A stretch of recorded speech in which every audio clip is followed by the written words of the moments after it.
Awaken Beauties, finally, it's here. The truth to empower women to true inner beauty through a healthy mind and inner biology. I am your hostess, Cassandra Keogh, a 20-year salon owner, organic beauty product formulator, positive mind management, and clinical hypnotherapist. And I am here to help you stay sane, get sleep, and bring your sexy back. Sponsored by evoquebeauty.com. evoquebeauty.com. Now, let's get to it.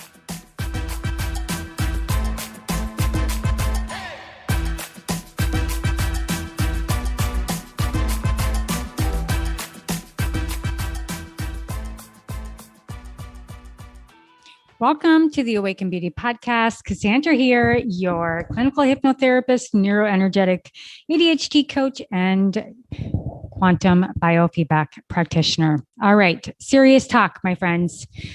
All about, that's right, magnesium. Now, many of you know I absolutely love functional medicine for the pure essence of that. It's systems biology and absolutely starts with getting to the root.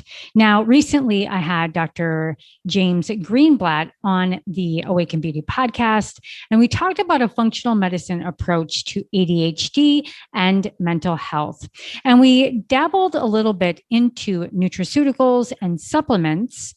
And, I just had to hop on and really speak about one very inexpensive, but very critical supplement that every human being, especially those, whether adult or children, deal with around anxiety, general anxiety, depression, as well as, yes, my friends, ADHD. Now, let's jump into magnesium. Magnesium is a cofactor, and it is in more than 325 enzymatic reactions within our DNA and within our neurotransmitter pathways, beneficially helping bone synthesis, heart, circadian, and brain neurotransmitters. Virtually, my friends, it's in every cell of the body. Now, enzymatic reactions means that it's needed to be able to help all other bodily functions be able to work efficiently. But unfortunately, a deficiency of this crucial mineral is the most common deficiency that we see today. Now, fortunately, supplementation, as I noted, with magnesium is the most impactful integrative supplement you can turn to, particularly, as noted, with depression, anxiety, and ADHD. So why is magnesium deficiency so common? And why is restoring this mineral so essential to mental and emotional well-being and behavioral balance? Now, the rest of this dialogue is what we're going to we're basically going to just hatch this little egg today because it's so critically important, and it's what we're going to address, right? So these two questions are basically going to be addressed through a therapeutic approach. Call it functional medicine, call it integrative medicine, call it what you may. So let's chat about the magnesium deficiency. So the population in general is deficient in magnesium. And where do we find it? Well, we find it abundantly in whole grains, in beans, legumes, nuts, seeds, and leafy greens, as well as cocoa for several reasons. And it's deficient in first reason, which is soil depletion. So intensive agriculture practices rob our soil, my friends, of all the magnesium, and we certainly do not replace it, right? So as a result, many core food crops, such as whole grains, are low in magnesium. And there's a recent paper that noted that magnesium's importance as a macronutrient has been overlooked in recent decades by botanists and agriculturists, who did not regard magnesium deficiency in plants as a severe health problem. Au contraire, my friends. However, recent studies have shown, surprisingly, that this magnesium contents in historical cereal seeds have remarkably declined over time. Much to 2/3 of people have surveyed in all of our countries less magnesium in their magnesium requirements. Now, the second one is going to be food processing. Now, magnesium is stripped from all of our foods during this processing process. For example, refined grains without magnesium-rich germ or bran put back into them have only about 16% of magnesium in that whole grain output put onto the shelf, picked up by you at the grocery store. The third is, yes, my friends, stress. And to me, this is one of the largest concerns because we are at a critical mass of mental health issues, depression, anxiety, and especially if you have ADHD, you live this every day in this high stress zone with low grade inflammation. So that physical and emotional stress is constant, right? And it drains the body of our magnesium. And in fact, there are studies that show the inverse relationships between serum cortisol and magnesium. And the higher the magnesium, the lower the cortisol. So if you have lower cortisol, you're going to have more supplemental magnesium. So net stress robs the body of magnesium, but the body must have magnesium to respond effectively to anxiety and stress, right? Catch 22. Now, some other factors are going to be medications. Now, many medications, such as medications, yes, for ADHD, it depletes our magnesium. Other aspects are going to be intake of alcohol, caffeine, soft drinks, sugar. And in fact, the result in the 1900s, the average intake of magnesium was 400 to up to 500 milligrams daily. And today, it's only 175 milligrams daily, which means, my friends, only 1/3 of adult Americans get the RDA for magnesium. So we need to up the intake.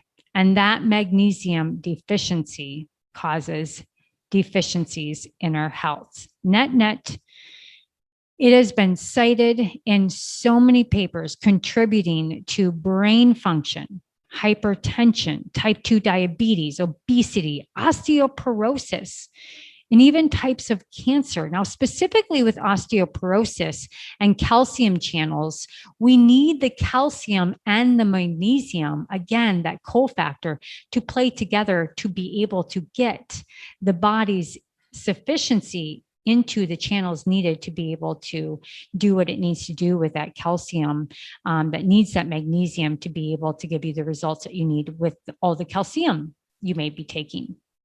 So detecting that deficiency in laboratory testing is really, really difficult. And with functional medicine, we want to be able to pick this up, but because it's basically the fact that magnesium in the body is stored in the skeletal and other tissues. So we have to test the right thing. And only 1% is in the blood. So plasma levels are not a reliable indicator. And that means that a normal, quote unquote, magnesium blood level may exist despite a serious magnesium deficiency. And this is found in many workups at the doctor. A basic workup is not going to get a sufficient amount in a plasma read. So an efficient therapeutic strategy would be to assume that there actually is a deficiency present and to prescribe the mineral along with other appropriate treatments, preferably natural. So it's very, very particularly important, especially if you have anxiety or irritability or even insomnia, and yes, constipation. All of these indicate a magnesium deficiency. So, here's what I want to say. I say that we rename it. I say that this beautiful, beautiful mineral should be called the mind mineral. And this is where we come into ADHD in particular. Now, some of the highest levels of magnesium in the body are found in the central nervous system, which studies dating back to even back to the 1920s are showing how crucial magnesium is for a balanced brain. So it's known, for example, that magnesium interacts with GABA receptors, supporting the calming actions of the neurotransmitters. Now, I take GABA. I found it in my 20s studying functional medicine, and it saved my life. Probably helped me mask my ADHD until I rediscovered it in my midlife. But GABA is huge. Now, magnesium also keeps glutamate, which is your excitatory neurotransmitters, within their healthy limits. Glutamate too high for a lot of my clients would get my CBD that have perhaps seizures. It's the glutamate excitatory neurotransmitter that is out of proportion. So CBD helps the endocannabinoid system calm that back down. Now, individuals with higher magnesium levels also have healthy amounts of serotonin, which is all made in our gut. And further, this synthesis of dopamine, my friends, with ADHD also requires magnesium. So it's so critically important if you have ADHD. So in summary, my friends, the body needs magnesium to create neurotransmitters, therefore the biosynthesis, and for those transmitters to actually transmit.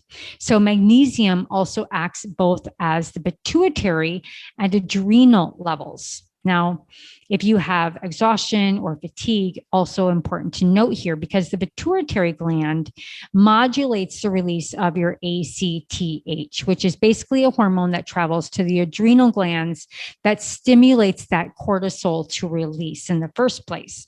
So in that adrenal gland, it maintains a healthy response to the ACTH, keeping cortisol release within its normal range. And as a result, magnesium is a must for maintaining the homeostasis of the HPA axis. So given all these key mechanisms of action, it's not surprising that a lack of minerals can produce psychiatric and other types of problems.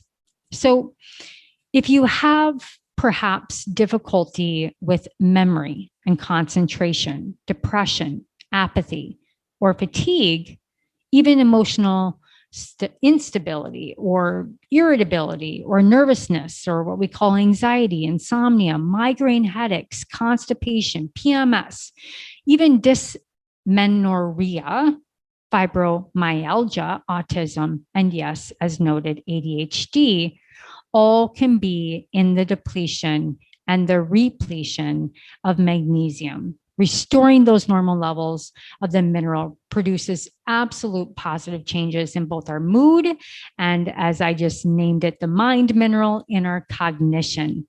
Also with healthy eating behaviors, healthy stress responses, better quality of sleep, and better efficiency of all of the other modalities in the bodies and the efficiencies of all other neurotransmitters as well as medications. So let's take a quick look at a couple key other areas, which is going to be depression. And, you know, with the relationship to magnesium intake and depression, we've been noted now that through the Nutritional National Health Organization is that it's upward to about 9,000 US adults. And research found a significant association between very low magnesium intake and depression, especially in younger adults.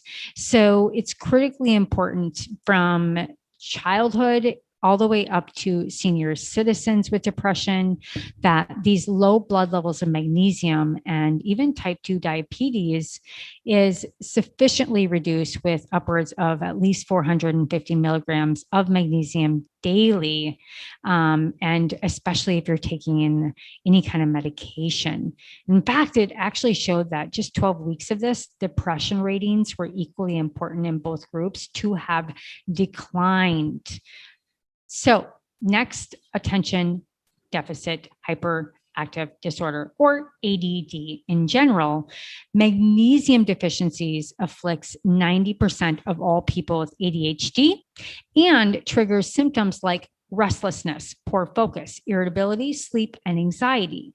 So these symptoms can lessen or even vanish, my friends, within 1 month after supplementation starts.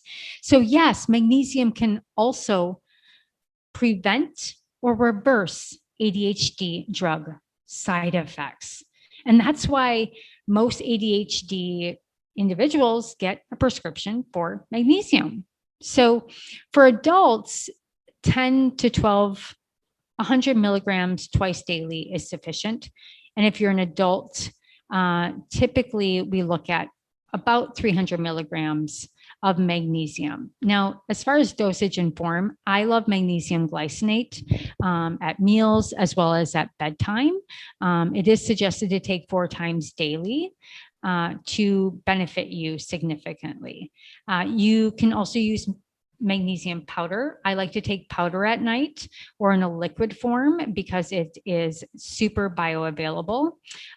It's also good to have better bioavailability if you're supplementing with vitamin D, which increases the cellular uptake of the mineral. Vitamin B6 also helps magnesium accumulate into the cells. And taking the mineral in divided doses instead of just single doses helps, as noted, throughout the day. Other pieces like taking with carbohydrates improves in just the absorption in intestines. And I did a recent reel on my Instagram, if you follow me at Cassandra K, that, taking it with antagonists such as enzymes and HCl also helps the antagonist get into the digestive tract more efficiently. So if we look at magnesium threonate, it's also really, really helpful. I take that at night as well with my other magnesium glycinate because it helps in the blood-brain barrier. It readily crosses that blood-brain barrier in the brain. And so studies have really, really supported this in learning disabilities and our learning cognitive ability for that short and long-term memory and brain function. So that's really, really important. But the cost with the magnesium threonate is typically a little bit more expensive. So the therapeutic responses by far across all of the medical field, especially in functional medicine and naturopathic and natural medicine, is magnesium is the number one that will really just decrease that insomnia, irritability, anxiety, and cognitive ability with that declines with ADHD is just so evident. And I honestly can promise you, if you take it for a month, 200 to 300 milligrams daily, you will see a difference, my friends. Now, for resources from today's episode, you can read more about an integrative approach to depression and ADHD through Dr. James Greenblatt, and he has integrative therapies for depression. He has redefining models for assessment with ADHD and really breakthrough with mood and nutrition and diet supplementation through his resources at Psychiatry Redefined. All right, my friends, I hope that incentivized you to go out and get some magnesium.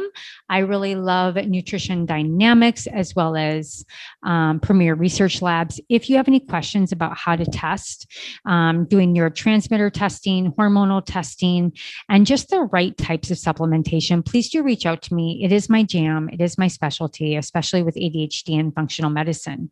So with that said, my friends, that is it for today. All my love and all of my light, and I will see you on the next episode.